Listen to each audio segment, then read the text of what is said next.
Founder Awards. What an event this truly is. We have the brightest and most innovative minds in history with us this evening. I would like to say welcome to our distinguished guests, including Henry Whitehead, Dr. Margaret Chan, and our guest of honor, Dr. John Snow.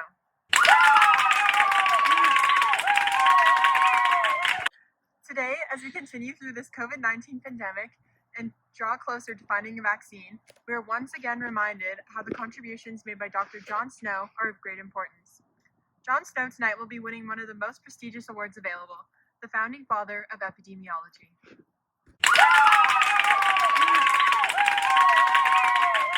To give you some background, I would like to set the scene of Snow's contributions. John Snow was born on March 15, 1813 in York, England. He was born into a lower-class labor family that eventually became landlords and farmers. John Snow was the eldest of 8 children and from a young age was handed a large amount of responsibility. This would later serve him well. Today, the research on cholera has been extensive. However, during the 1831-32 epidemic, John Snow got his first exposure to the cholera bacteria, and there was no prior research. Cholera is still a major killing force today around the globe. Roughly each year, 1.3 to 4 million people are infected by cholera, and roughly between 21,000 and 140,000 people are killed. The most common places for cholera is countries where there's water contamination and where sewage and sanitary standards are not being met. Another main transmission of cholera happens when natural disasters strike. This is because water and sewage systems are displaced. John Snow knew none of this research and instead was a pioneer in controlling transmission spread and infection control. Because Dr. Snow is one of the most humblest men I know, I will acknowledge some of his contributions. Right out of medical school in 1841, John Snow looked at the relationship between circulation and asphyxiation after death. He looked at artificial respiration and body temperature and used his meticulous experimental methods to contrast carbonic acid and oxygen in the blood. He then went on to become a pioneer in anesthesia and published on the inhalation of the vapor of ether in surgical operations in 1847. He was recognized across Britain as being one of the best anesthesiologists and even served Queen Victoria. From his research in anesthetics, he was able to construct inhalers and find the precise drug dosages, lowering the risk.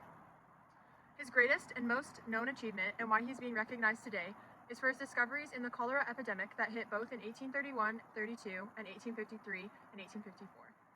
He used logic and reasoning and was able to discover that the most contaminated water was further downstream as it had the most time to accumulate. This is what the citizens were consuming. In his book, On the Mode of Communication of Cholera, published in 1855, he was able to conclude that the source of the transmission was morbid matter that was invisible to the human eye. This was suggesting something that went against the commonly held belief of miasma. After recognizing that the water was being cycled from the sewer to the tap, he demanded that the handle be removed. He used mapping techniques to find linkages and connect the starting points to the many deaths, and this today would be recognized as geographical epidemiology. Much of what we know about disease transmission was initiated by John Snow. Today, in tribute of John Snow, we have the John Snow Society, which currently has 4,000 members worldwide. Tonight, we are also fortunate enough to have 2 individuals here to make tribute. I would like to call to the stage one of John Snow's peers and an individual who has also been named a pioneer in infection control, Reverend Henry Whitehead.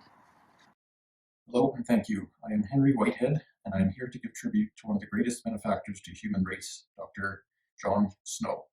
However, I was not always a supporter, and I would like to give some background to my life. I grew up in an academic surrounding that fostered a very strong religious atmosphere. I attended Lincoln College in Oxford and had always loved writing and collecting data, but here I fell in love with poetry. I later became a parish priest at St. Luke's Church in 1851. When the cholera epidemic hit London and Dr. Snow suggested that it was contaminated water, the Board of Governors did not believe his theories.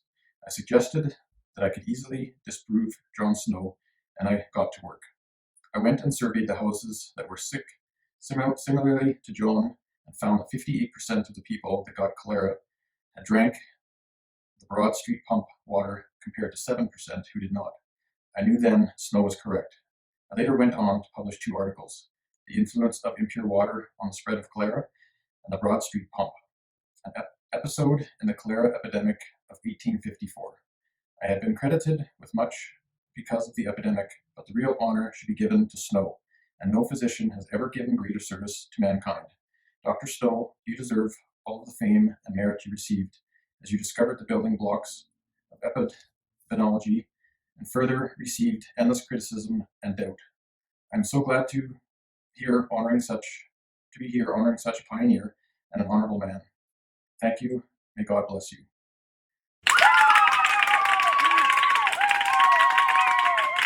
I would like to call up our next speaker to pay tribute to John Snow. She was the former Director General of the World Health Organization in 2007 to 2017. In 2005, she was also the appointed Director of the Transmittable Diseases and the Surveillance and Response to Transmittable Diseases Director as well. Hello, thank you, Casey. I'm Dr. Margaret Chan, and I'm here to speak of how Dr. John Snow's contributions have helped us in the 21st century. The remarkable John Snow changed our understanding of public health by laying the foundation of modern epidemiology. His career shows what it means to be curious, meticulous, and determined to seek the answers to solve huge problems such as the cholera outbreak. His hypothesis went against the medical wisdom of the time, and he was faced with pushback and criticism. He could not convince the science and medical communities that cholera was transmitted through contaminated water and not through miasma, which is bad air. John Snow's discoveries were done prior to the germ theory being proved, and thus scientists did not know what to look for under the microscope. All the future epidemiologists have been standing on the discoveries and contributions of Dr. John Snow. I am proud to be here recognizing his achievements, as they were the very things that helped me combat the SARS outbreak of 2002. Thank you and congratulations, John Snow. Please welcome to the stage Dr. John Snow. Hello. Wow. Thank you. I'm so humbled to be standing here in front of you today and for winning this award. Thank you, Casey, for that introduction and for your kind words. Thank you, Henry, for your tribute. It is so good to see you again and to hear about all the theories that were confirmed after me. To Dr. Margaret Chan, thank you.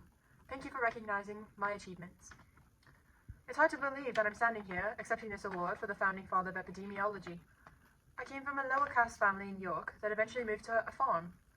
Like said, I am the oldest of 8 siblings, but I was very fortunate that my parents insisted we all be educated. I started my studies at the private primary school named Dodsworth at Bishop Hill.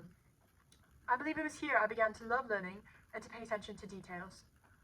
I was raised very religious under the Anglican denomination, and for that I think that religion has always played a really large role in my life.